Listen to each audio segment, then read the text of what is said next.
রাধে রাধে বন্ধুরা, মিঠি ভাইন্সের আরও একটি নতুন ব্লগে আপনাদেরকে স্বাগত জানাচ্ছি। আজকে সকালবেলা ঘুম থেকে উঠে খুব সুন্দর করে কিন্তু পুজোটা সেরে নিলাম। আর সকালবেলা উঠে পুজো হয়ে গেলে কিন্তু মনটা বেশ দারুণ লাগে।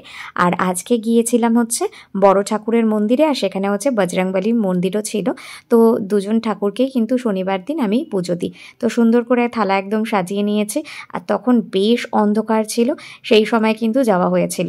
তো সবার প্রথমে আমি বজরংবলীর সামনে ঘিয়ের যে প্রদীপ আছে সেটাকে জ্বালিয়ে দিয়েছি। আর এবার ভালো করে কিছুক্ষণ সময় নিয়ে পুজো করে নিয়েছি। আমি অন্য দিন অন্য মন্দিরে যাই, কিন্তু আজকে অন্য মন্দিরে গিয়েছিলাম, কারণ একটু সময়ের যেহেতু অসুবিধা ছিল বলে। তো এখানে পুজো করার পর তারপর কিন্তু বড় ঠাকুরের যে মন্দির রয়েছে সেখানে কিন্তু পুজো করেছিলাম।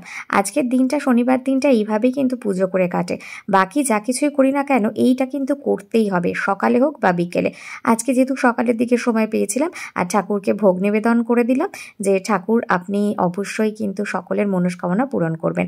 আর এখানে কিন্তু তেলের প্রদীপ, সঙ্গে কিন্তু কালো যে তিল রয়েছে সেটা দিয়েই কিন্তু আমি বড় ঠাকুরের পুজো করি।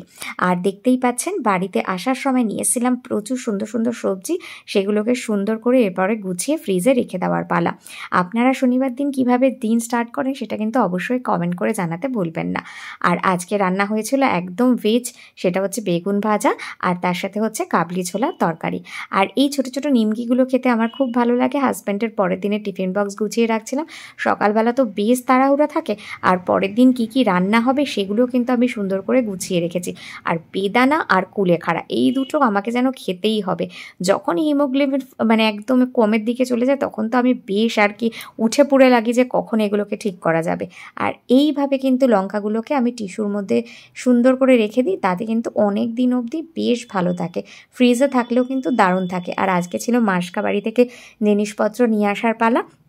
তো চলুন ঝটপট করে এরপরে গুছিয়ে ফেলি। আর এই বিস্কিটটা ফার্স্ট টাইম আমি ট্রাই করে দেখবো, দেখা যাক এরপরে কেমন লাগে। আর দেখতেই পাচ্ছেন সব কিছু সুন্দর করে একদম গুছিয়ে নিয়েছি। আর এরপরে এদের যে নিজস্ব স্থান রয়েছে সেখানে কিন্তু এরপরে রেখে দেওয়ার পালা। রয়েছে অনেক কিছু, কিন্তু আমার এর মধ্যে সব থেকে পছন্দের হচ্ছে বিস্কিট। বিস্কিট খেতে আমার কিন্তু দারুণ লাগে। আর কাবলি ছোলা মোটামুটি যখনই আনা হয় তার সাথে কিন্তু তরকার ডাল, এটাও কিন্তু একদম মাস্ট আমার আনতেই হবে। ম্যাগি খেতে আমি খুব একটা বিশেষ পছন্দ করি না, শুধু আমার হাজব্যান্ডের জন্যই। আর এইটা যেহেতু মেথি আমার প্রত্যেক দিন সকালবেলা ভিজিয়ে রাখার জন্য প্রয়োজনীয়। আর এরপরে এনেছি সাদা তিল। সাদা তিল নাকি খাওয়া খুবই ভালো, জানি না কতটা সত্যিকারের। তো সবার প্রথমে ডালগুলো যে আমি কন্টেনারে রাখি তার মধ্যে রেখে দিলাম। আর ফ্রিজের এই নিচের জায়গাটাতে আমার যত ভিমবার, ডেটল হ্যান্ড ওয়াশ, তার সাথে হচ্ছে পেস্ট, এগুলো থাকে। আর এই জায়গাটার মধ্যে থাকে হচ্ছে পোস্ত, তারপরে বিভিন্ন ধরনের কালো জিরে। আর এরপরে হচ্ছে আটাটাকেও কন্টেনারের মধ্যে দিয়ে নিয়েছি, আর তার সাথে চালটাকেও।